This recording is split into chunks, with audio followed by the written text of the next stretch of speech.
창의적이고 호기심 많은 현대 인류의 위대한 과학적 발견.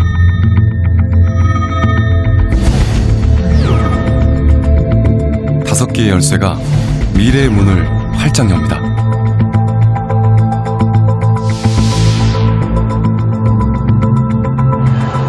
첫 번째 열쇠, 0과 1, 디지털.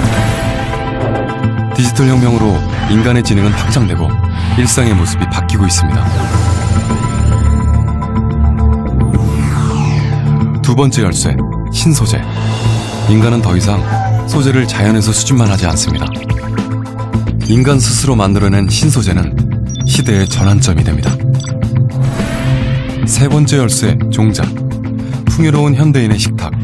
하지만 머지않아 식량 위기에 처할 수 있습니다. 인간이 보관하고 개발해온 종자가 위기 해결의 출발점이 될 것입니다. 네 번째 열쇠, 돌연변이. 질병의 원인이자 인류 진화의 중요한 계기가 된 돌연변이. 이제 인간은 돌연변이의 비밀에 한 발 다가섭니다. 다섯 번째 열쇠, 태양. 에너지를 향한 인간의 끝없는 열망. 이제 인류는 태양에서 지속 가능한 에너지의 미래를 찾고 있습니다. 다섯 개의 열쇠로 여는 과학의 미래. 지금 시작합니다.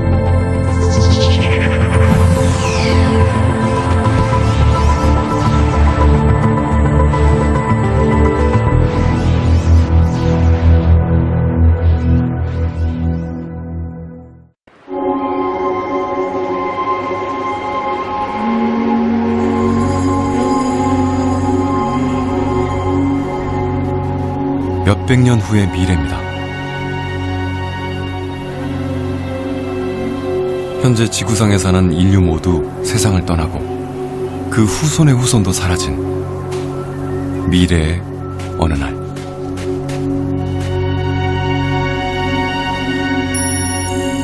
미래의 사람이 2000년대 초반을 살았던 우리의 흔적을 탐색합니다.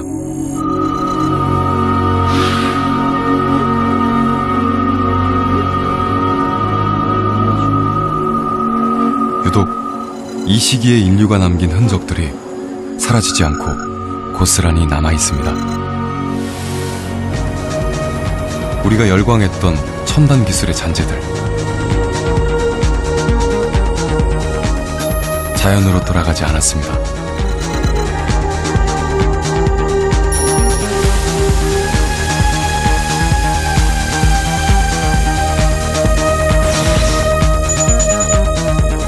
자연이 아닌 인간이 만든 소재, 신소재. 그것은 현대 문명을 여는 열쇠가 됩니다.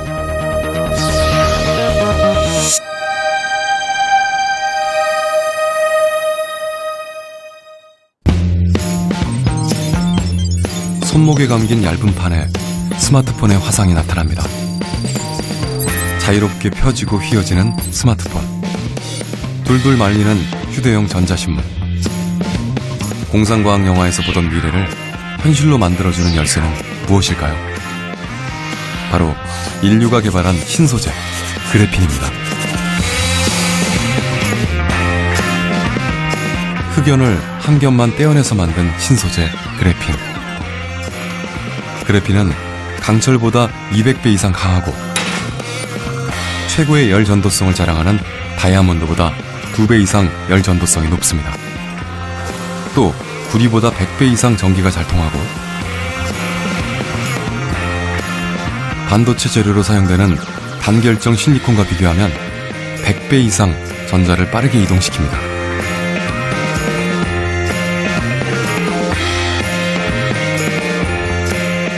이러한 그래핀이 널리 쓰이는 세상이 되면 휘는 디스플레이, 전자종이와 몸에 착용하는 컴퓨터도 만들 수 있습니다. 신소재의 등장은 한 시대의 풍경을 획기적으로 바꿔놓습니다.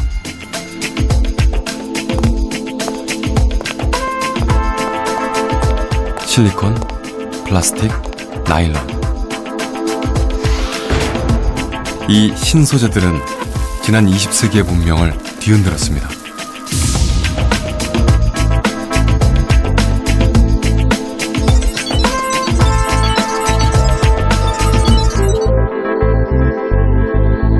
1940년 5월 15일, 그날이 인류의 삶에 어떤 놀라운 변화를 가져왔는지 알고 있나요? 그날 미국의 여성들은 백화점으로 몰려들었습니다. 바로 세계 최초로 나일론 스타킹이 출시되는 날이었기 때문입니다. 선풍적인 인기였습니다. 당시 나일론 스타킹은 기존의 실크 제품보다 2배나 비쌌지만 판매 첫날 미국 전역에서 약 400만 켤레나 팔렸습니다. 투박하고 쉽게 느슨해지는 면 스타킹에 비해 나일론 스타킹은 가볍고 윤택이 나며 탄력도 강해 여성들의 마음을 사로잡았던 거죠. 나일론 스타킹은 실크 스타킹에 비해서도 얇고 투명했기 때문에 이때부터 여성들이 다리털을 밀기 시작했을 만큼 생활에도 변화를 가져왔습니다. 나일론의 주 원료는 석탄과 공기, 물입니다. 하지만 자연 그대로의 상태가 아니라 이 원료를 인공적으로 합성해 만든 최초의 합성섬유입니다. 나일론은 의류 시장에서만 인기를 끈 것이 아니었습니다. 제2차 세계대전이 발발하자 낙하산과 군용차의 타이어, 밧줄과 천막 등 군수품을 만드는 데도 나일론이 널리 사용됐습니다. 어떤 여성들은 낙하산을 만드는 데 이용해달라며 자신이 신던 스타킹을 국가에 헌납하기도 했다는군요.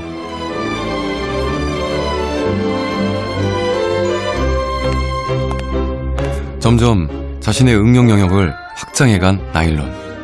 나일론의 탄생은 인류가 사용하는 소재의 일대 혁신을 예고하는 시작이었습니다.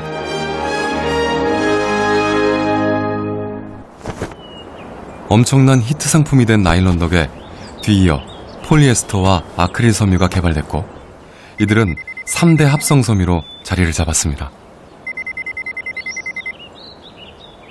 이것은 인간이 소재를 얻기 위해 자연에만 의존하지 않고 인간 스스로 필요한 소재를 만들어내기 시작했다는 것을 뜻합니다. 잠시 타임머신을 타고 19세기 초로 시간여행을 떠나볼까요? 19세기 사람들이 사용했던 소재를 살펴보기 위해서입니다.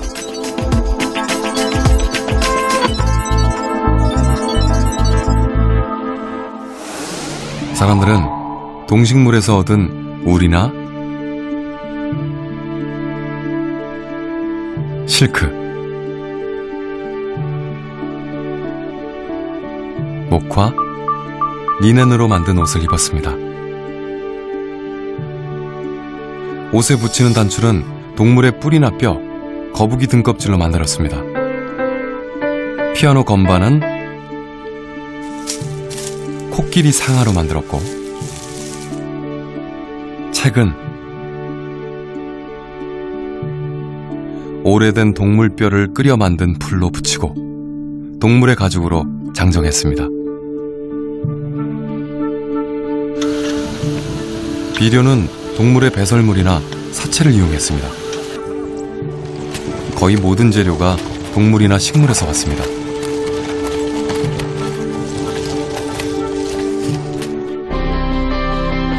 그렇다면 현대인의 삶은 어떤가요? 아침 햇살이 창문을 통해 들어오면 우리는 강철 스프링 침대에서 몸을 일으킵니다.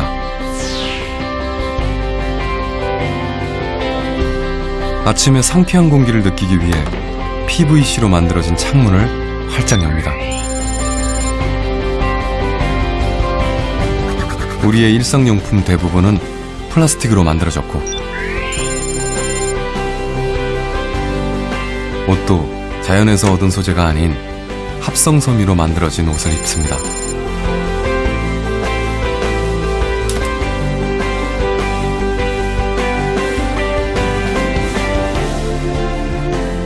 그리고 폴리우레탄으로 푹신한 쿠션을 댄 신발을 신고 집을 나섭니다.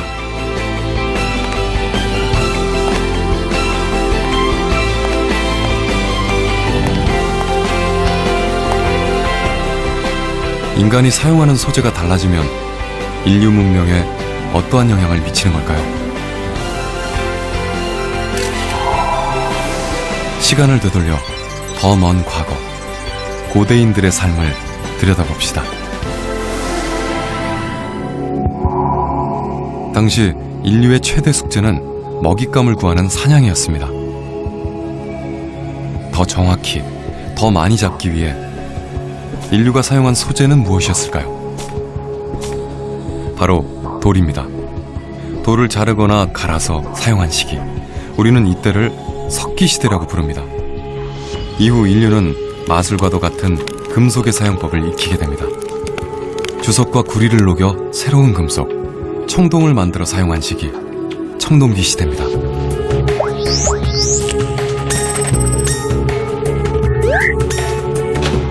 소재가 시대를 구분하는 열쇠가 됩니다. 청동기 시대 다음에 나타난 소재는 무엇이었을까요? 고대 문명의 중심지는 땅이 비옥했던 황하강, 인더스강, 티그리스 유프라테스강, 나일강 주변입니다. 그에 비해 큰 강이 없는 유럽은 토양이 척박해서 사람이 살기에 좋지 않았습니다. 그런데 중세와 근대에 이르기까지 오히려 유럽이 더 큰 번영을 이뤘습니다. 그 비밀은 바로 철입니다. 18세기 영국 산업혁명을 이끈 증기기관과 방적기도 결국은 철을 이용해 만든 것입니다.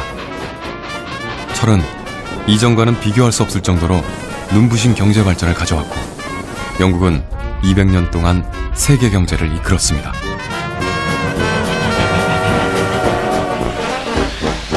그리고 20세기의 새로운 강국으로 떠오른 미국.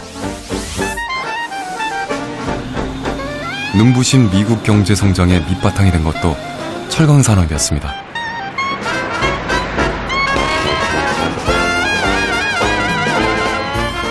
소재가 새로운 문명의 문을 열고 국가의 흥망성쇠를 좌우하는 열쇠가 되는 것입니다.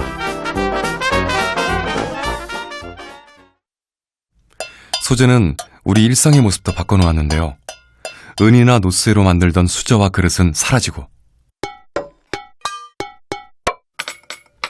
녹슬지 않는 새로운 철, 스테인리스강 재질의 주방 용기로 교체됐습니다. 병원에 빼곡하게 들어찬 의료기구, 이런 의료용 기구들은 절대로 녹이 슬면 안 되는 물건들입니다. 또한 병원균의 감염을 예방하기 위해 높은 온도로 소독해야 하는데 스테인리스 강이야말로 안성맞춤인 소재였습니다. 그러나 자연에서 얻어 원재료 그대로 이용하는 소재는 누구나 마음껏 쓸 수 없다는 한계를 갖고 있습니다. 재료는 유한하기 때문입니다.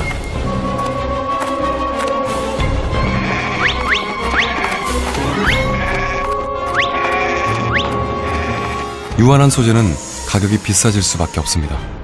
그러면 부자인가 그렇지 않은가에 따라 누군가는 소재를 풍부하게 사용하고 누군가는 그렇지 못하게 됩니다. 경제적 빈부차에 따라 소재를 이용할 수 있느냐 없느냐가 갈라지고 상류층만 고급 소재를 독점했습니다. 그런데 당구공 재료의 유한함은 뜻밖의 결과를 가져왔는데요.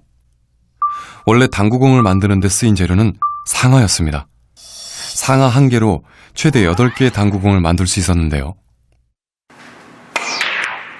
당구가 일반인들에게 보급되면서 당구공 수요가 급격하게 늘어났습니다.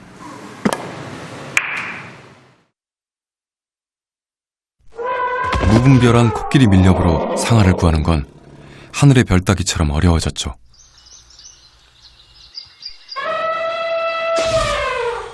결국 미국의 당구공 제조업자들은 당구공의 새 재료를 찾는데 $10,000의 상금을 걸었습니다. 사람들은 새로운 당구공 재료를 찾기에 열중했고 인공적인 방법으로 여러 소재들을 합성하기에 이르렀습니다. 그때 셀룰로이드라는 플라스틱이 만들어졌습니다. 셀룰로이드는 지금도 탁구공을 만드는 데 쓰이는 소재입니다. 하지만 셀룰로이드 플라스틱엔 천연 고분자 물질이 들어있기 때문에 최초의 인공 소재 플라스틱이라는 이름을 얻지는 못했습니다. 그 후 미국의 베이클랜드가 아무도 눈여겨보지 않던 논문에서 중요한 힌트를 얻었는데요.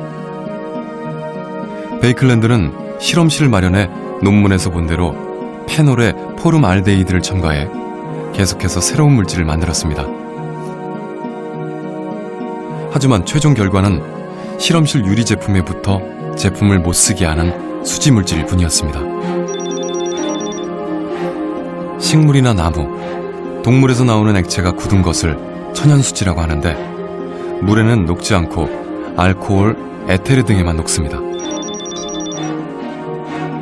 그런데 베이클랜드가 만들어낸 수지는 어떤 용매로도 제대로 닦아낼 수가 없었습니다. 베이클랜드는 이 문제를 아예 뒤집어서 생각하기 시작했죠. 수지를 더 단단하게 만들 수는 없을까?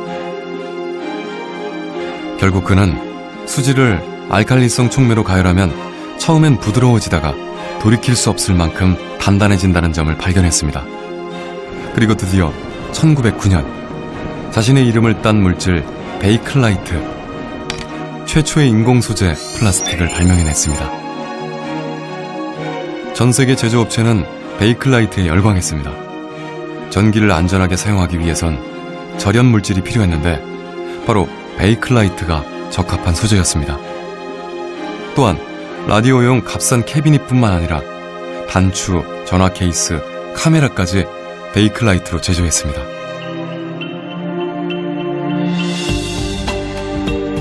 베이클라이트가 이렇게 산업 전반에 널리 쓰이면서 베이클랜드는 큰 돈을 벌어들였죠. 합성 소재인 플라스틱은 이전의 천연 재료와 비교할 수 없는 장점을 지닌 것으로 평가받았는데요. 고무줄이나 용수철을 가만히 잡아당겼다가 놓아봅시다. 원래 모양대로 돌아가죠.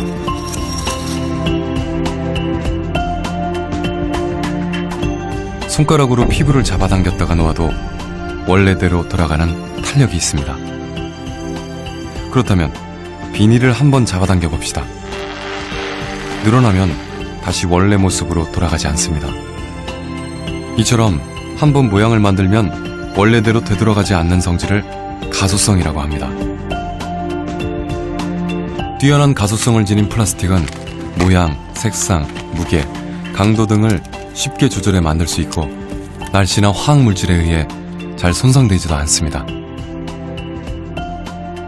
인공적인 합성품이 속속 만들어지고 있던 1920년 독일의 유기화학자 슈타우딩거는 폴리머, 즉 고분자 물질이라는 개념을 고안해냈습니다. 고분자란 수천 개의 작은 원자군이 한데 모여 하나의 커다란 거대 분자를 형성한 화합물입니다.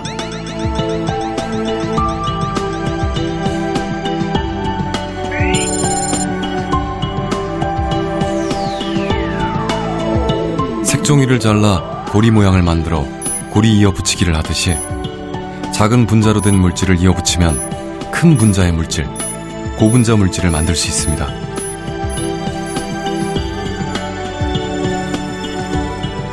고분자 개념이 알려진 뒤 듀퐁사의 연구원 월리스 캐로더스는 나일론을 발명해냈습니다. 플라스틱을 가는 실로 길게 뽑는 것이 나일론이었습니다.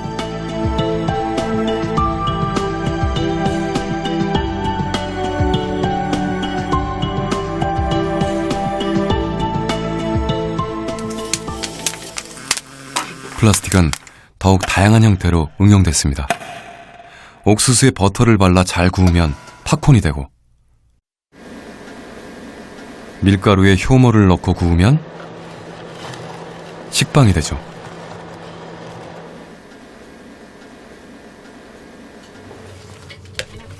곡식을 밀폐해 가열하고 튀기면 추억의 간식 뻥튀기가 됩니다. 그렇다면 플라스틱을 뻥 튀겨 부풀리면 무엇이 될까요? 스티로폼이 됩니다. 1990년대 말 애플사가 만든 아이맥 컴퓨터는 속이 훤히 비치는 컴퓨터였습니다. 깨지지 않으면서 유리처럼 투명한 플라스틱, 폴리카보네이트를 사용했죠. 1969년 인류가 최초로 달에 착륙했을 때도 플라스틱이 사용됐습니다. 닐 암스트롱이 달 표면에 발자국을 찍는 순간 쓰고 있었던 헬멧도 폴리카보네이트로 만들어졌습니다. 혹시나 손상되지 않을까 전전긍긍하며 사용해야 했던 많은 일상용품들이 망치로 때려도 깨지지 않는 폴리카보네이트로 재탄생했습니다. 베이클라이트에 이어 나온 PVC와 PE, PP, PS, 스티로폼, 그리고 PET까지.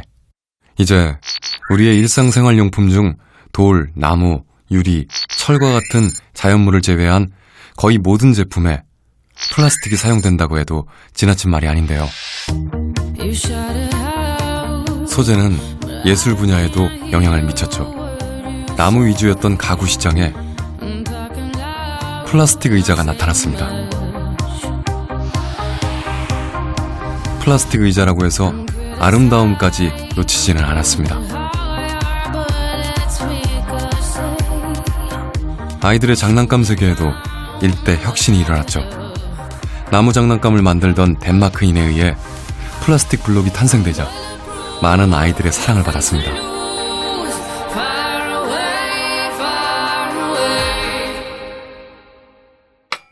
1980년대 중반을 기점으로 사람들은 철제 소재 물건보다 플라스틱 소재의 물건을 더 많이 사용하기 시작했습니다. 예전엔 탄산음료가 모두 유리병에 들어있었는데요. 그러나 무겁기도 하고 병따개로 뚜껑을 따다가 병 주둥이가 깨져 다치는 사고도 많았습니다. 미국에선 유리병을 위험 물건으로 지정했을 정도였죠. 이러한 유리병의 문제점을 해결하려고 등장한 것이 플라스틱의 일종 페트병입니다. 페트병 중에서도 생수병과 콜라병은 생긴 모습이 조금 다른데요. 생수병은 좀 더 가볍고 두께도 얇고 아랫부분이 평평합니다. 하지만 콜라나 사이다병은 굴곡이 있고 대여섯 개의 볼록한 발이 달려 있습니다. 탄산음료엔 이산화탄소가 들어있어서 압력이 높아 그 압력을 나눠줘야 하기 때문입니다. 이렇게 유연한 모양도 플라스틱이기에 자유자재로 만들 수 있는 거죠. 자연이 아닌 인간이 만든 합성 소재. 인류는 위대한 창조를 했지만 잊은 것이 있었습니다. 바로 그것이 부메랑이 되어 인류에게 돌아올 모습입니다.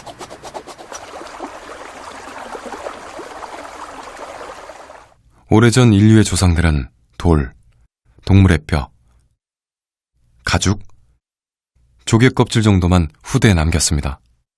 의식주 문제를 모두 자연에서 얻은 재료로 해결했기 때문에 썩지 않는 쓰레기를 유산으로 남길 일이 없었죠. 그런데 현대 인류는 어떤가요? 누구나 한 번은 가보고 싶어하는 환상의 섬 몰디브. 최근 드러난 몰디브의 속살은 충격적입니다. 몰디브의 산호초 섬 중 한 곳, 틸라푸시 섬.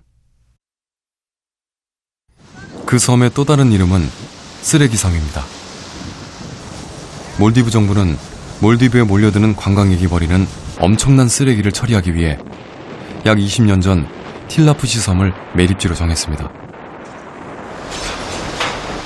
하루 330톤이 넘는 쓰레기가 유입됐는데 문제는 쓰레기 대부분이 썩지 않는 합성 소재라는 점입니다. 플라스틱을 소각 처리하는 과정에서 나오는 독성 가스가 섬에 가득 차 있고 일회용 플라스틱 병이 산처럼 쌓여 있습니다.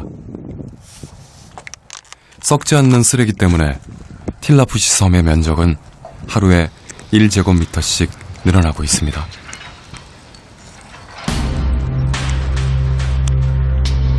또 2008년 6월 태국 파통 해변에서 죽은 고래 한 마리가 발견됐는데요. 길이 2m가량의 쇠양고래였습니다. 쇠양고래의 위장에선 비닐봉지 26개가 나왔습니다. 쓰레기에 의한 위장 압박이 사망 원인이었습니다. 고래는 소화할 수 없는 비닐 때문에 더 이상 먹이를 먹을 수 없어서 굶어 죽었을 겁니다. 해변의 바다새들도 플라스틱 조각을 먹이로 착각해 목숨을 잃는 경우가 늘고 있습니다. 지금 전 세계 바다에 떠다니는 쓰레기의 90%는 플라스틱입니다. 에베레스트 산꼭대기에서 남극까지, 보이는 곳에서 보이지 않는 곳까지 플라스틱 쓰레기들이 지구를 떠돌고 있습니다. 플라스틱과 같은 고분자 소재는 미생물로도 분해가 되지 않습니다. 미생물이 플라스틱을 분해할 정도로 진화하려면 수백만 년이 걸린다고 하는데요. 지구에서 현대 인류의 흔적을 모두 지우기엔 너무도 긴 시간이 필요한 거죠.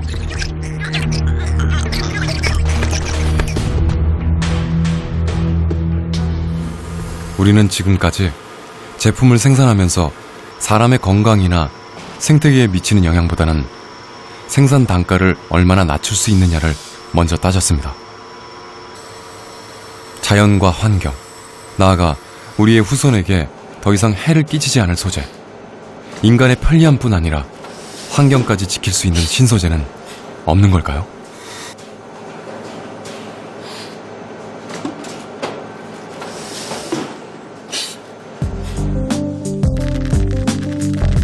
현재 학계에서는 썩는 플라스틱에 대한 연구를 활발하게 펼치고 있습니다.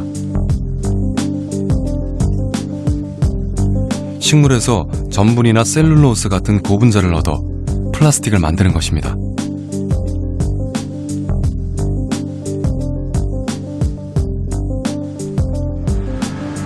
또한 식물성 오일은 폴리우레탄을 제조하는 데 사용됩니다. 이외에도 전기가 잘 통하는 플라스틱, 자석이 붙는 플라스틱, 극한 온도와 압력, 강도 등에 잘 견디는 플라스틱도 개발되고 있습니다.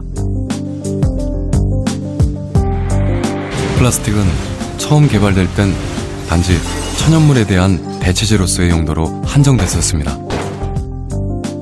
하지만 오늘날엔 천연에는 존재하지 않는 물질까지도 개발되고 있는데요.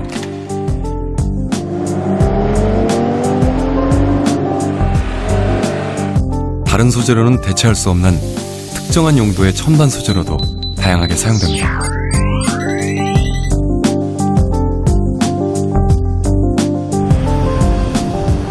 그리고 인류는 지금 플라스틱 시대를 넘어 새로운 소재의 시대를 열어가고 있습니다.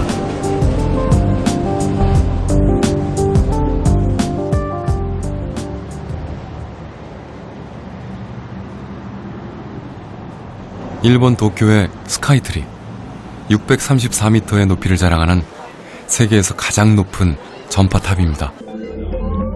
초고층 건물을 짓는 과정에서 축적된 건축 기술이 응용되기를 기다리는 분야가 있는데요. 상상이 가시나요? 바로 우주 엘리베이터입니다. 지구와 우주를 잇는 미래의 우주 엘리베이터. 일본은 오는 2050년엔 일반인들도 엘리베이터를 이용해 우주여행을 할 수 있을 거라는 구상을 발표했는데요. 30명을 태운 엘리베이터가 시속 200km의 속도로 지상에서 96,000km 떨어진 우주를 향해 갑니다. 36,000km 지점엔 실험시설과 거주 공간을 만드는데 이곳에 도달하는 데에만도 일주일이 걸린다고 합니다. 이를 가능하게 해줄 신소재는 바로 탄소 나노 튜브입니다. 가볍고 강한 탄소 섬유로 96,000km를 이음새 없이 연결한다는 계획. 대체 탄소 나노튜브가 무엇일까요? 연필심의 재료는 흑연입니다. 흑연의 형제는 다이아몬드고요. 둘은 모두 탄소로 이루어져 있습니다. 같은 탄소라 해도 그 배열이 달라지면 전혀 다른 물질이 되는데, 탄소 6개로 이루어진 육각형들이 서로 연결돼 관 모양을 이룬 물질을 탄소 나노튜브라고 하는 거죠. 탄소 나노튜브는 구리만큼 전기가 잘 통하고 열 전도율이 자연에서 가장 뛰어나다는 다이아몬드와 같습니다. 게다가 강도는 강철보다 100배나 더 강해서 거의 완벽한 신소재로 알려져 있습니다.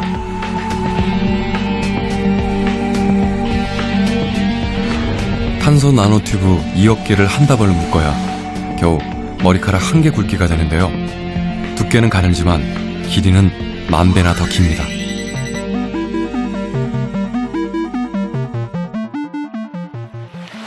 바로 이런 특징 때문에 탄소 나노튜브가 우주 엘리베이터의 꿈을 실현시켜줄 신소재로 일컬어지고 있는 거죠.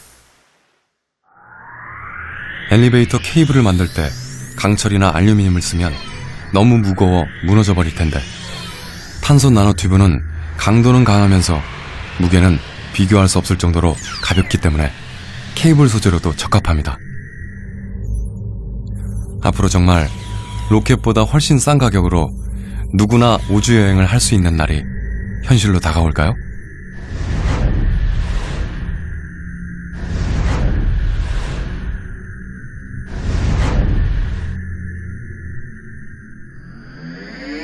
또 탄소 나노튜브는 원래 전기가 잘 통하지만 다발을 이룰 때는 튜브끼리 서로 작용해서 반도체로 변한다는 사실이 알려졌습니다.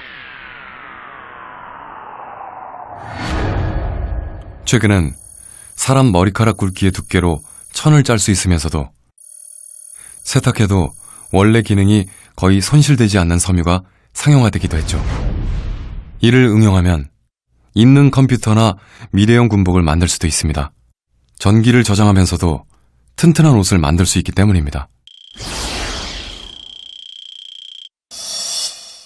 탄소 나노튜브를 이용하면 실리콘 반도체에 비해 집적도가 10,000배 이상 높은 새로운 나노 반도체를 만들 수도 있습니다. 인류가 원자라는 작은 단위의 비밀을 더 많이 알게 될수록 소재의 세계도 달라지고 인류 문명도 달라지고 있습니다.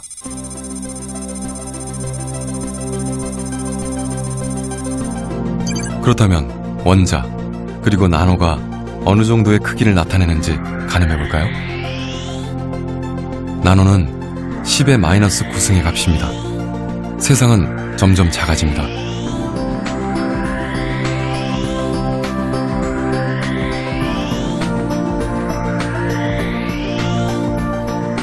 (1미터는) 우리 인체 크기로 짐작할 수 있죠.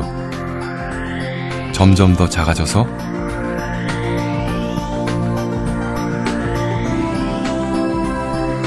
피부세포, 작은 혈구, 세포핵을 지나 DNA가 나타납니다. 이중 나선 구조가 보이고 드디어 10의 마이너스 9승 10억 분의 1미터 나노 단위가 되자 원자가 결합되어 있는 구조가 보입니다. 1나노미터는 모든 생명체의 핵심 요소라고 할 수 있는 DNA보다도 작은 길입니다.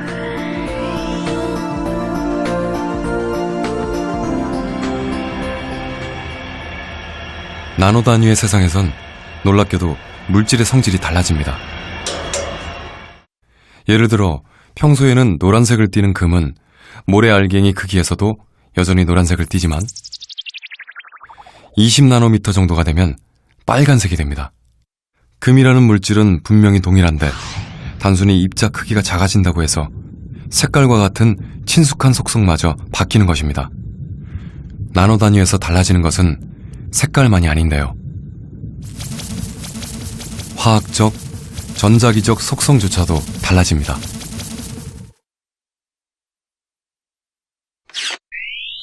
잘 지워지지 않는 나노 페인트도 적당한 크기 이하에서는 일상적인 물질이 특별한 성질을 나타낸다는 사실을 이용한 것입니다.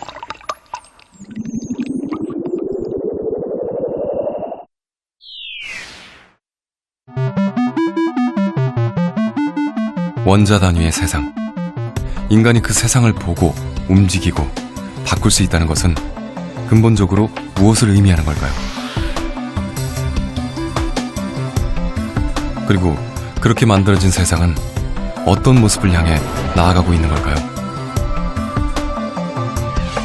IBM 과학자들이 구리 표면 위에 철 원자를 하나씩 배열해서 만든 나노 스타디움. 이렇듯 나노 세계를 이해하고 조작할 수 있다면 공업 생산 방식을 혁신적으로 바꿀 수도 있습니다. 현재 우리가 물품을 제조할 때 주로 사용하는 방식을 조각 작품을 만드는 일에 비유할 수 있을 겁니다. 즉, 충분한 크기의 큰 덩어리 물질을 먼저 준비한 뒤 잘 깎아내서 원하는 조각만 골라내어 사용하는 것이죠. 이런 물품 제조 방식은 상당히 원시적으로 보입니다. 원하는 부분 말고는 제조 과정의 다른 부산물은 모두 쓸모없는 쓰레기가 되어버리기 때문입니다.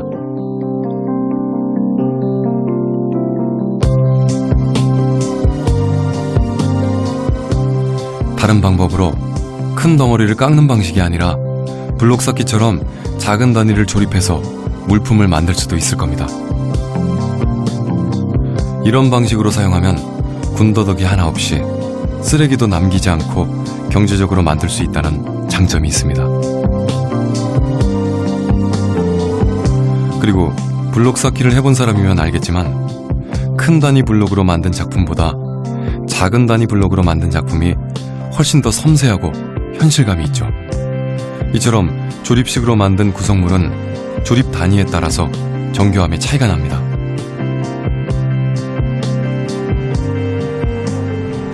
나노 수준 입자들의 정교함은 우리가 맨눈으로 볼 수 있는 일상적 사물의 정교함과 그 수준을 비교할 바가 아닙니다. 그러므로 만약 우리가 물품 조립을 나노 수준에서 원자들을 가지고 할 수 있다면 원하는 물건을 매우 정교한 정밀도로 얻을 수 있을 겁니다.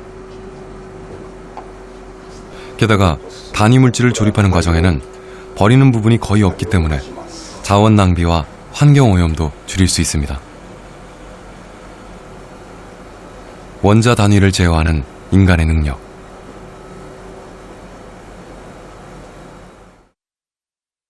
프랑스의 기술 철학자 장 피에르 뒤피는 인간이 모든 과정을 원자 수준에서 이해하고 그 작동 알고리즘을 밝혀내려 함으로써 지금까지 오직 자연의 영역이었던 부분을 인간이 모방하려고 한다고 했습니다.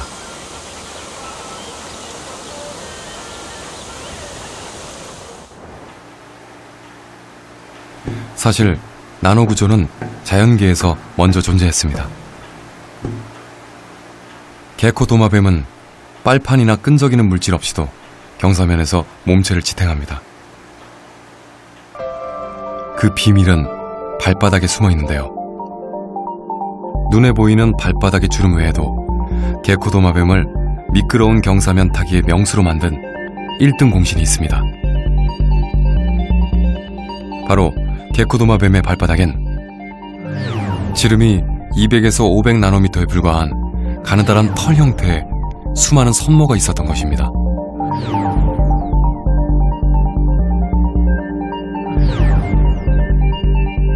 선모 하나하나의 개별적 접착력은 약하지만 수억 개가 합쳐지면 도마뱀 무게 수십 배도 견딜 수 있는 힘이 생깁니다.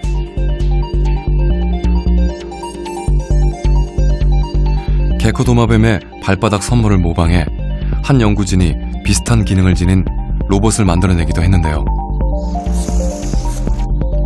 미끄러운 벽을 빠르게 올라가는 도마뱀 로봇, 일명 스티키봇은 타임지가 뽑은 최고의 발명품으로 선정되기도 했죠.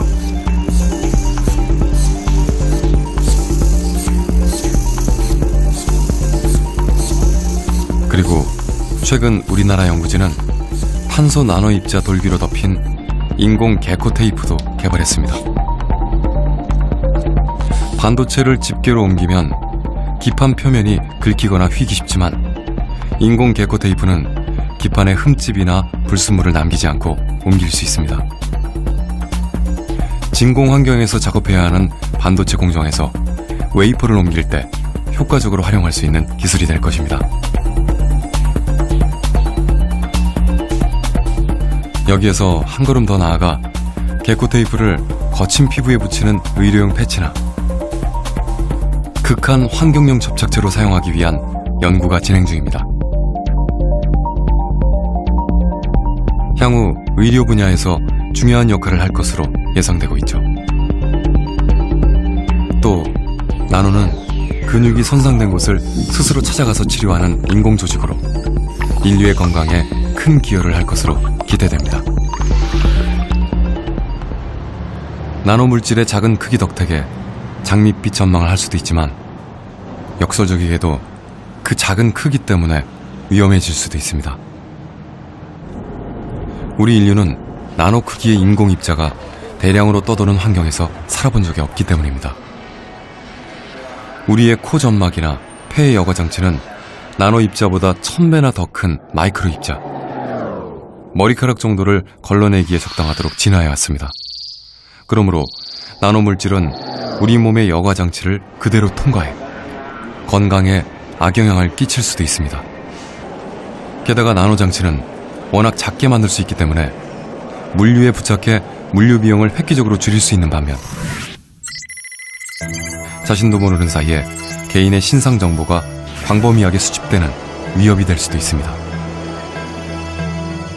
나노 기술이 정보통신 기술과 통합돼 나타난 좋은 예는 바로 RFID인데요. 무선 주파수 인증 시스템. 그 크기는 밀리미터보다 더 작을 수도 있습니다.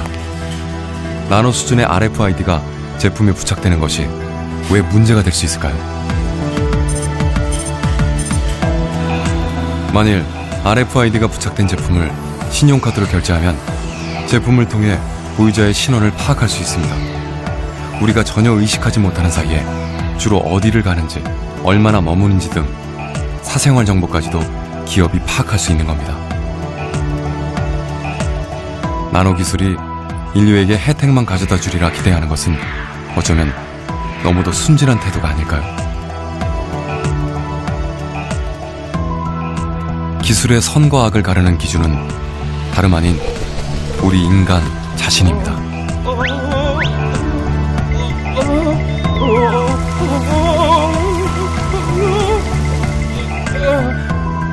기술을 이용하는 주체인 인간에 의해 기술은 이익이 되기도 하고 해악이 되기도 합니다.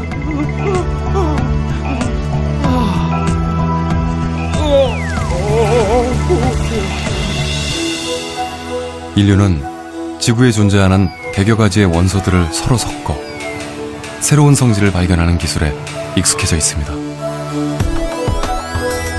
그리고 과거의 소재가 그랬듯 신소재는 인류의 삶의 모습을 바꿔놓고 있습니다.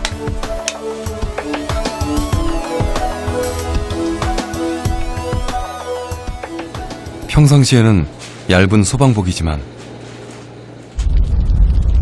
뜨거운 열기가 후끈거리는 화재 현장으로 들어서면 가슴과 등 부위에 있는 64개 스프링 형태의 형상기역 합금이 늘어나 부풀어 오르는 첨단 소방복. 신소재로 만들어진 미래의 옷은 단순한 섬유의 집합이 아니라 과학 그 자체입니다. 나노를 필두로 한 신소재 기술의 궁극적인 목표는 자연의 메커니즘을 모방하는 것입니다. 자연을 모방하고자 한다는 사실 자체에 첨단 기술이 나아가야 할 교훈이 담겨 있습니다. 자연은 위대한 존재입니다. 그리고 그 위대한 힘은 인간을 위해 언제나 선하게 작동하지만은 않습니다. 인간에게 한없는 도움을 주는 만큼 때로는 인간이 쌓아놓은 것을 한순간에 무너뜨릴 수 있을 만큼 거대한 해를 끼치기도 합니다.